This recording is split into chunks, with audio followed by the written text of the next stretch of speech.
respected dignitaries on the dais, the Secretary IT Uttarakhand and the organizers. Thank you for giving me an opportunity of presenting the healthcare sector that we have implemented IT application in the Arogyasri. Arogyasri is a scheme initially intended for the below poverty line people in the erstwhile Andhra Pradesh, where the white ration card holder people were being treated. The scheme was on an insurance mode where 2 lakhs per family per year has been covered. Subsequently, we brought our state employees, pensioners and their dependents a scheme called Employee Health Scheme from December 2013 onwards. Since there was a success in implementing the Arogyasri scheme, the implementation of Employee Health Scheme was also entrusted to our trust. So here in Government of Telangana, the people need not pay any contribution. It's totally free of cost. It is a cashless treatment, and we have chronic OP also, where we distribute drugs for 25 identified diseases, and there is an annual health checkup to the employees who crossed the age of 40 years. Earlier it was 3 times in service between 40 till the retirement. Now it is every year for the employees. Now when we look at the process flow, because due to passes of time I am shifting to the process flow.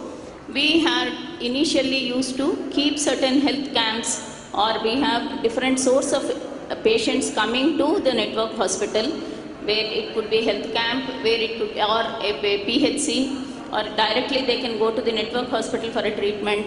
We have a CMCO office where below poverty line people, if they are not having any white ration card, they will be given a letter for treatment. Then we have a call center 104, or through 108 ambulance they can be brought to the network hospitals. Once they have been brought to the hospital, there is a kiosk in the hospital where our staff, Arogya Mitras, are available round the clock in the network hospitals. They will be registering the patients and they will send for the pre-auth. Wherever they need a emergency treatment, in case if we skip on to the right side, in case of emergency treatment we have a telephonic approval that can be taken by the network hospital and treat the patient. They have 72 hours of time in converting the case to the regular IP. Otherwise, they have to raise a pre-auth. Our panel doctors and the trust doctors will examine the case, and we have an SLA of 12 hours in clearing the case. In case of Arogyasri, it is 12 hours. In case of EHS, it is 8 hours. After the pre-auth approval is done, the patient is undergone the surgery. Till 11 days, the hospital cannot raise any claim, because that is a post-op treatment period where any follow-up or if any patient raises some complications, the hospital has to treat them on free of cost. Then after that, after discharge, for certain procedures, for about 125 procedures, we have follow-up ranging between 1 year period, where patients are treated on free of cost and given medicines also. Then the claims are taken and we do have the social audit. The important features in the system are that the empanelment of hospitals is through an online application, where there is no interaction between the trust officials or the network hospitals. They have to file an application that will be scrutinized. Any comments will be communicated through online, and on their redressal it will be taken. Even the inspection module, we have a built-in module where the doctors will be selected on random sampling.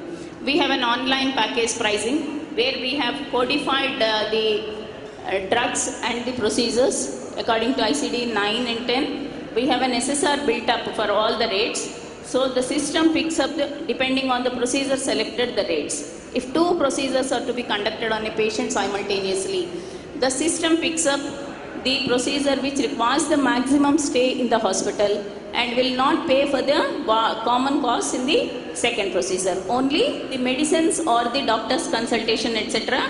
will be considered. Then we have an updating online case sheets. I have these as a different things I'll just show. As I was telling, the empanelment procedure in the inspection module, we have the team of doctors selected by the system. The same doctor is not selected for two different teams. Same doctor will not be assigned for re-inspection of the hospital. If the EDC feels that there is a re-inspection, then inspection reports also to be submitted by the doctors online. Then when I said online application form, this is available on our portal. They can download, and there is a form they can fill up in the Excel and also subsequently upload onto the system. When I said online pricing, we have adopted ICD-9 and ICD-10 therapies, standard schedule of rates as I was mentioning. Then we are constantly updating because we have implemented this from last 2 years. So we are trying to update this module on a real-time basis. We have built up a scientific model in the system. Any time, if any price has to be increased, at the CEO level, who is the decision maker, the system projects him based on the averages of the previous years, what will be the impact of that price indication. So they can rethink before they approve a revised price. So that flexibility has been built into the system. Then, as I said, estimation of financial implications and forecast budgets, additional budgets with change in the package pricing or the clinical inputs, for statistics and epidemiology, healthcare management, allocation of resources, monitoring, etc. Then this is the online case sheet which we have introduced when we have taken the employee health scheme and subsequently onto the Arogyasri. Every day the hospital has to necessarily update in online the case sheet. The flexibility of this is we are able to keep the employee health record in his login for further examination, or he can show it as a secondary consultancy. In case of Arogyasri, because they were poor, uneducated, we did not do that, and there is no way that they are able to examine their health records. Then we have SLAs built up for at all levels of the employees or the network hospitals in attending. For the trust, in case if we see here, the timely disposal, when a pre-auth comes, as I said, it is 12 hours for the Arogyasri care, and for the employees it is 6 days. Then claims, we have to dispose within 7 days. So we do have dashboards in the respective HODs depicting the picture on a real-time basis. The dashboards get refreshed at every 5 minutes in the login. So anytime any HOD login, they will have the near real-time data ranging from 1 second to 5 minutes. Then we have observed that the doctors were constantly keeping pending the case because we pay 50% of the amount for each pendency. Immediately we corrected it and we allowed only in the claim settlement they can keep pendency a single time. They have to examine entire case, raise all the objections. Second time they cannot raise any objection, they have to settle a case, either approve or reject. Then to avoid long pendency of submission of the claims from the hospitals, because from the insurance mode we move to the trust mode, that is the government is bearing the expenditure. We do have the budgetary constraint, as all of us know. So there is a time limit for the network hospital in submission of the claim. If they don't submit within 90 days from the date of eligibility of raising the claim, the system automatically cancels the claim. So when we look at the hospital side, auto cancellation of the amount for multi-procedures, system deducts cost for ward stay. To reduce enhancement requests and comorbid conditions introduced. Earlier, without indicating the enhancements, they used to raise the amounts. So we have included the comorbid conditions like diabetes, etc., where the hospital can select, the system projects the rates that are prescribed as per SSR. Then in case if the hospital is not updating their online case sheet of any patient, while settling the claim, the system automatically deducts the ward stay for the day they have not updated the case sheet. Then we have a medical audit wing where we have generated a random sampling technique on the high-end procedures being used or high hospital.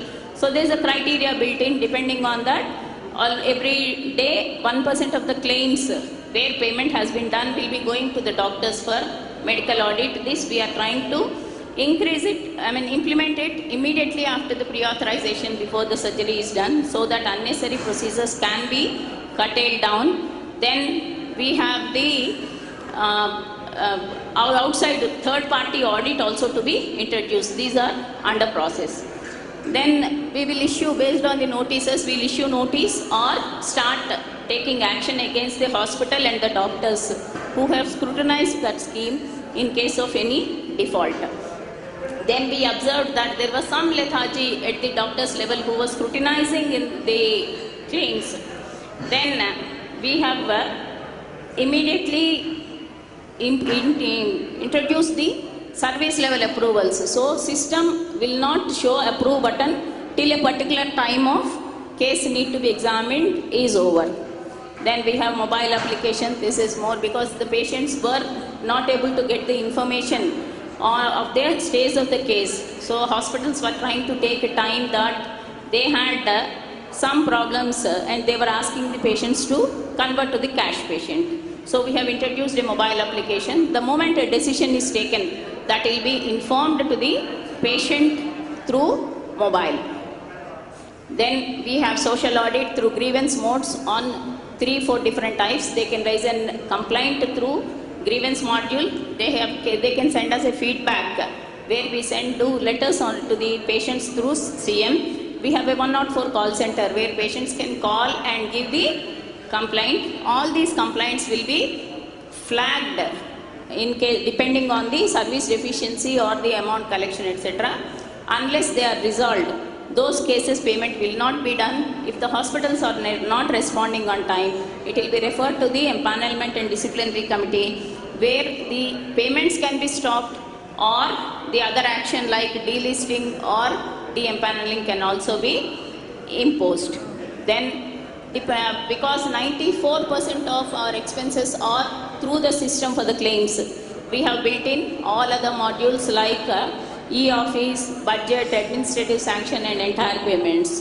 So the Arogyasri Healthcare Trust is a paperless office where we have every operation through online. We have our MIS reports, as I already told you, the dashboards. This is the dashboard which we will be depicting to our CEO, which gets refreshed at every 5 minutes. So depending on the situation here, he can intervene into the department that he wants and he can pull up them. In addition to this, we are implementing eHMS in the government hospitals with the CDAC intervention on a pilot basis. This is more important in respect of tourism and health, what we are talking here. The basic is we are integrating all patients' data with Aadhaar and we are trying to develop an health record, e-health record with a secondary identification giving patient ID. So Aadhaar has a biometric validation and in any person if is visiting, we can identify them geographically and based on the health record, electronic health record, we can treat them. So thank you for the opportunity.